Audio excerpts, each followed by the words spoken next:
Honorable Bongbong Marcos and Speaker Martin Romualdez, with your permission, I'm going to Malacanang alone to challenge you into a debate about this question with all the media as a witness. Thank you. Maraming salamat po sa inyo lahat at mabuhay ang Pilipinas.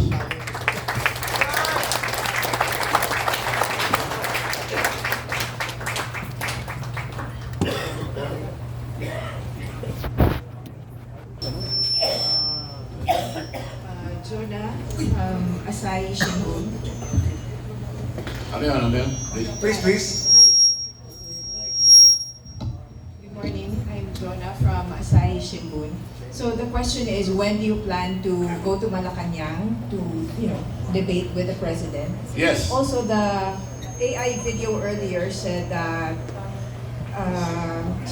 if the president wants to save his presidency, then he should give up his cousin, the lawmaker Martin Romualdez. Is that the minimum, or this giving up Martin Romualdez really, is that all that's needed to save the Marcos presidency at this point? No, both of them. Hindi na pwede magpatuloy pa si Bongbong Marcos dahil tuliro na sila.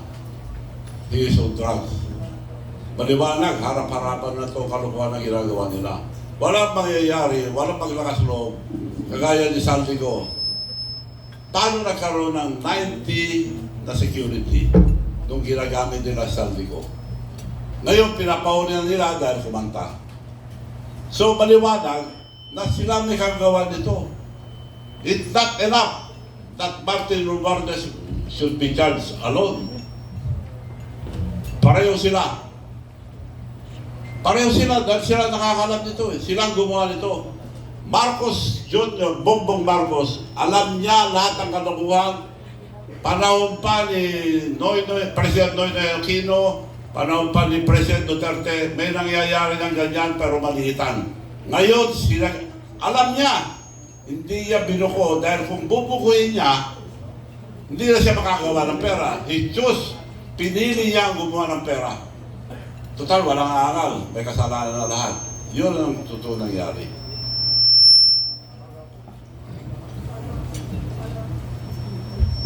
Follow-up question, sir. When do you plan to go to Malacanang to debate with the president? And how do you intend to help Divine Providence along? Because you mentioned that 40 years after EDSA, so 40 is a very important, auspicious number. How do you help, how do you intend to help Divine Providence along? Apart from the rally, apart from the debate, apart from the letter to General Bronner, what else do you want? What else are you willing to do? Kung anong rason nila na bakit nandiyan pa sila, yun, magdadebate kami doon. Anong rason nila? Dahil ako, nasabi ko na lahat. Divine Providence, dahil nga inantay ko itong 40th year, very symbolic ang number 40 in the Bible. Maski sa Islam, mayroon din number 40. So, yun, nasisiguro ko, I'm dead sure that matatanggal. Hindi pwede ipagpatuloy itong ganyan gobyerno. Niluloko na tayo. Hindi pwede, mga kababayan, huwag tayo pumayag na ipagpatuloy ito. Tuloy-tuloy na pagnanakaw nila hanggang maubos ang pera. Kinuha na lahat. Pera at taong bayan, yung PhilHealth, PDIC, kinuha. Wala na. Hindi na mapatakbo itong gobyerno ito. Sinasagad nila. Tapos tatakbo na lang. Okay, one last question. Sir? When are you going to Malacanang? ASAP, sinasabi ko na ngayon, kung bukas ang sinabi nila, pupunta ako sa Malacanang if they accept my challenge. And yung one time, big time, the soonest possible one time, big time rally, ASAP din. The soonest possible time, but I have to talk to all the religious organization, lahat ng ayaw ng graft and corruption, lahat ng Pilipino, kaliwa o kanan, masisino. Basta sama-sama po tayo lahat para mahito na itong garapalan na pagnanakaw ng kaban ng bayan. Next question. Yeah, Christian Manesa po, wala yung Business Insight. Mr. Chavez. I'm just going to ask about in 2022 you made a statement in ABS-CBN regarding that all Marcos our assets are not ill-gotten wealth. Why now parang ano nga different na yung sinasabi niyo po regarding sa Marcos has been being corrupt since his father time. Ano po yung sabi natin, explanation po natin doon? Eh gusto niya napasan tatay niya eh. Nasa Guinness Book of Record ng tatay nila. So I think he's destined. That's why I believe in God, I believe in miracle, and I believe destiny. He is destined to dethrone his father in the Guinness Book of Record. Okay. Another question po, regarding po dun sa ano natin, yung being fighting against the government. Sir, medyo may history tayo sa politics na parang medyo wary ang public. Pero how can you convince everyone that you're more credible as a person than those who are sitting in the administration or whatever na inaccuse natin? Ano ibig sabihin? Yung ano po, sir, you mean, what you're accusing now is, syempre, is very big.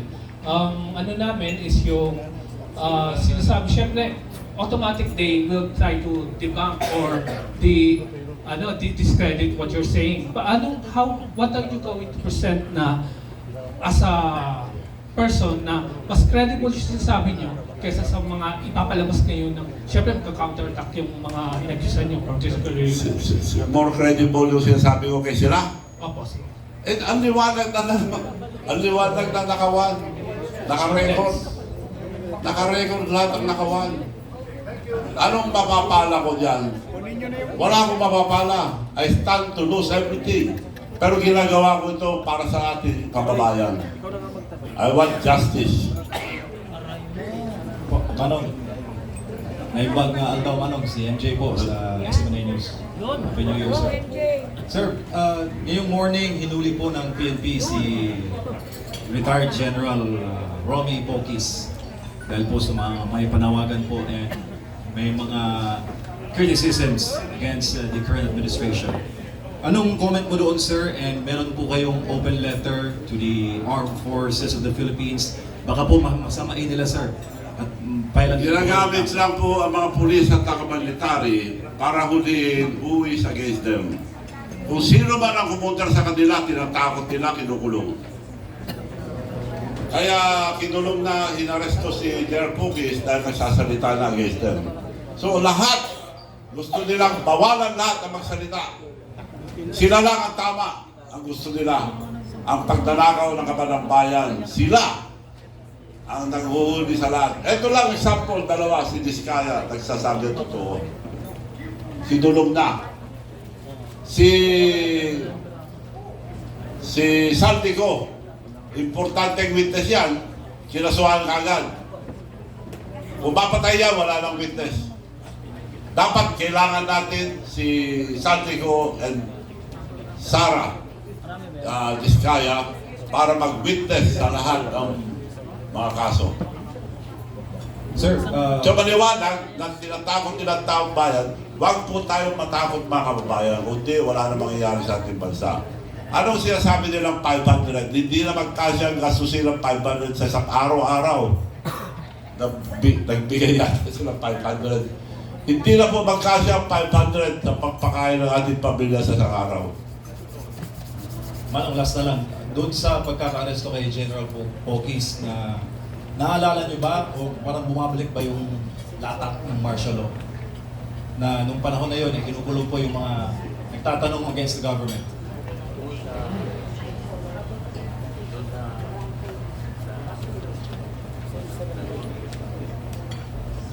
Ganun nga, kinukulong nila lahat, yung mga umangal.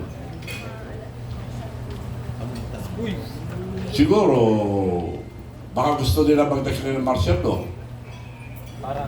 Kung mag-declare sila ng martial law, hindi na papayag ang taong bayan. Thank you, Manong. Ibig sabihin, kasampat ng mga sundalo. And I'm still hoping sa one-time, big-time rally, I'm still hoping mga uniform men sasama yung mga iba. Maski maliliit. Kaya yung mga pulis na utosan, nahaharang sa mga pupunta sa Malacanang, huwag niyo pong harangin dahil ninakaw na ang kontribusyon niyo. Yung mga PhilHealth, ninakaw na para pinakawin lang. Tinanggal, for the first time ever in the history of the Philippines, PhilHealth, zero. Ninakaw, kinuha para sinamang ninakaw. Left and right ang pamimigay nila ng pera. Ang liwanag na yun, harap-harapan, bastusan na. Hindi naman tayo papayag na Pilipino, gano'n na lang gagawin sa atin. Mga kababayan, lalaban po tayo. And I'm sure, kagaya sinabi ko, hindi tayo pababayaan ng ating Panginoon. Dahil nasa ating katotohanan. Thank you, Manong. Isa lang po. Ano pong opinion ninyo sa mga sunod-sunod po Izal Dana po o Philippine Insider News. Ano pong masasabi po ninyo na yung mga nalilink po sa ating flood control projects tulad nila Cabral na medyo meron po tayong mga death na mga incidents po. Ano pong opinion po ninyo? Kailangan maimbestigahan yan. I don't believe na nagpakapatay yun. Unang-una, takot sa height yun. May tumawag sa kanya na pupunta ron. At nagbalik-balik doon na may tumatawag na punta ka ron, punta ka ron. Palagay ko tinulak. Dahil siya magsasabi, yung mga, ang balita ko, siya nakakalam lahat yung mga kalukuhan. Hindi nila magagawa yan kung walang blessing ang Malacanang. Hindi magagawa ang public organized lahat yan kung walang blessing ang Malacanang, maliwanag yan. Gob, good morning. Val Gonzales po, DCRH. Yung inisa-isa ho ninyo kaninang flood and infra projects na nakita ninyo dun lang sa Ilocos Norte. Pito yung nailista ko, I don't know kung tama yung nailista ko, pero inaantay kong banggitin ninyo kahit rough estimate lang po kung magkano ho yung nabanggit na mga flood control infra projects na ano man yan. Nasa listahan. Nasa listahan yung record lahat. Lahat ng nilabas ko rito, nasa listahan. Yung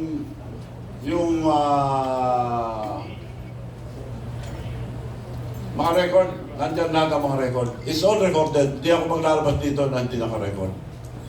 Opo, sige, kunin po namin. Public, nasa public na yan. Kunin po namin mamaya yung Yes, estimate kung ilang projects at kung magkano yung projects. Then, ang last... At saka time and date ang pagkatapos. Nandyan lahat. So yan ang ebidensya na kakalukuhan ng mga projects sa Ilocos Norte. The hometown of the president. So it happened all over the country. Example na lang sa bayan niya mismo, kaya ginawa na lahat. Kaya naglakas loob din yung mga engineers na gumawa dahil utos sa kanila para makapag-produce ng pera. Ang sistema, ibibigay yung project at babayaran nila diskaya kagad. At yung project, babayaran naman kagad. Kagaya sa Ilocos Norte, lahat ng project na yun, bayad na in advance. Advance payment. Si mismong diskaya nagsabi, advance payment. Kaya kinukulong nila eh. Last na lang, Gob. Yung rally, one-time, big-time rally na sabi nyo, kinakasan ninyo, kakausapin nyo yung mga religious sector at lahat ng galit sa korupsyon. Sa tingin nyo ba, Gov, ay mas makabubuting ito'y taon sa February? Sa buwan ng February kasi yung 40 years na sinasabi ninyo ay nangyari din ho noong February 1986. Nasa grupo yan dahil I will not decide for the date. Ang pagde-decide, yung religious organizations and the opposition, lahat na nagmamahal sa ating bansa, tatawagin ko lahat at tawagan nyo rin ako, pakikiusap ako na sila mag-decide ang date. I would prepare yung kabataan ang magsabi ng date para kasi dapat kasama ang kabataan dito dahil ninakaw ng future ang kabataan. And I remember very well yung sinabi ng national hero natin. Sa dami ng sinulat, isa lang ang ano ko sa utak ko. Ang kabataan ang kinabukasan ng ating bansa. Yun ang sabi nung sa Rizal. So, nangyayang ko mga kabataan, huwag kayo matakot. Future niyo ito, hindi po sa amin. Para sa inyo po ito.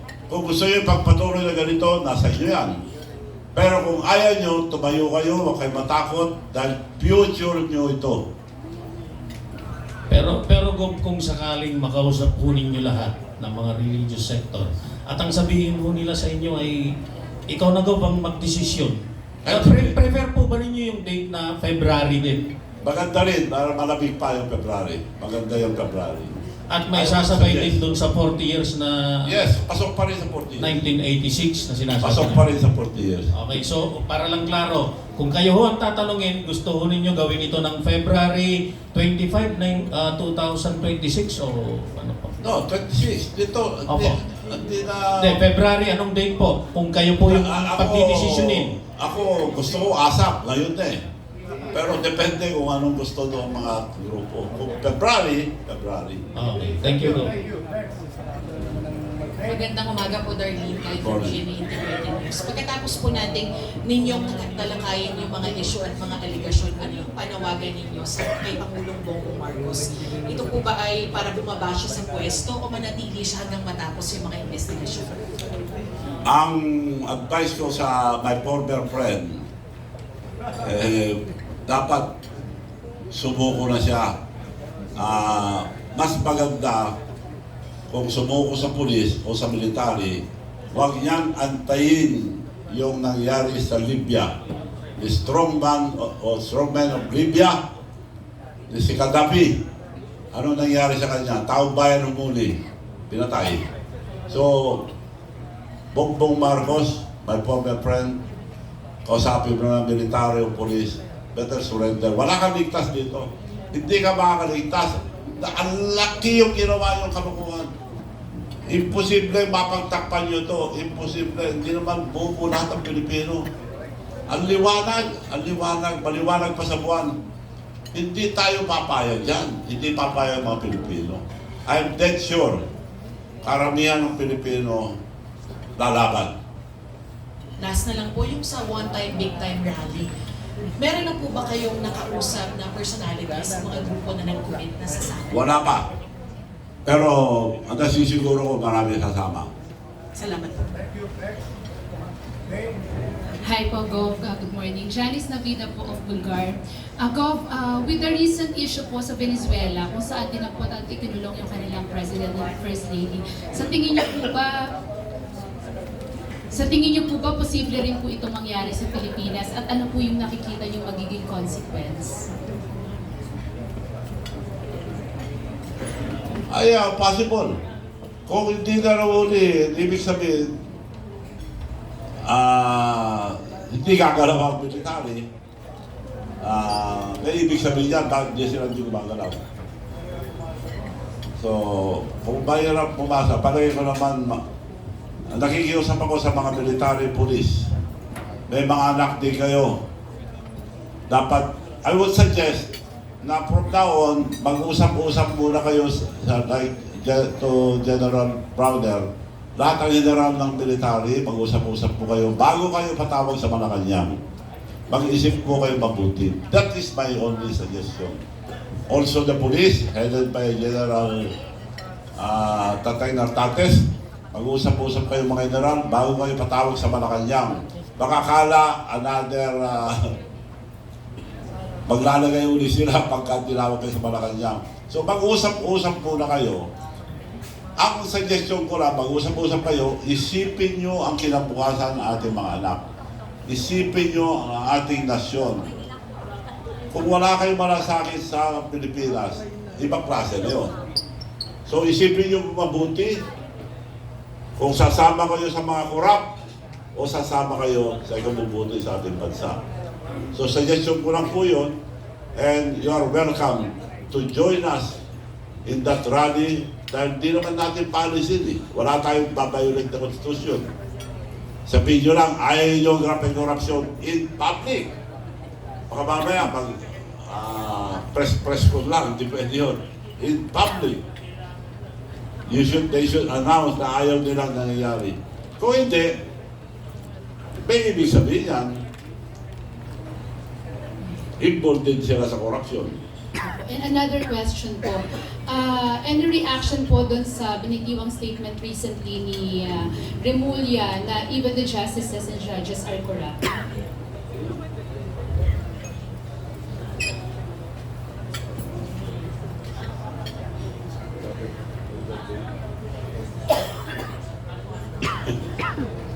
Sabi ni Remulla, Apo.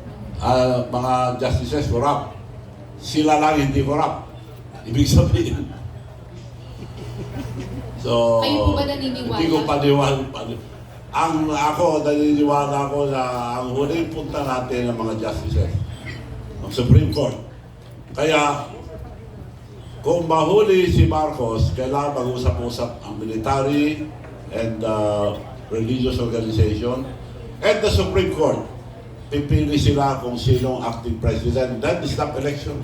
Hindi pwede ipagpatuloy itong gobyerno ito. Okay, thank you po. Thank you.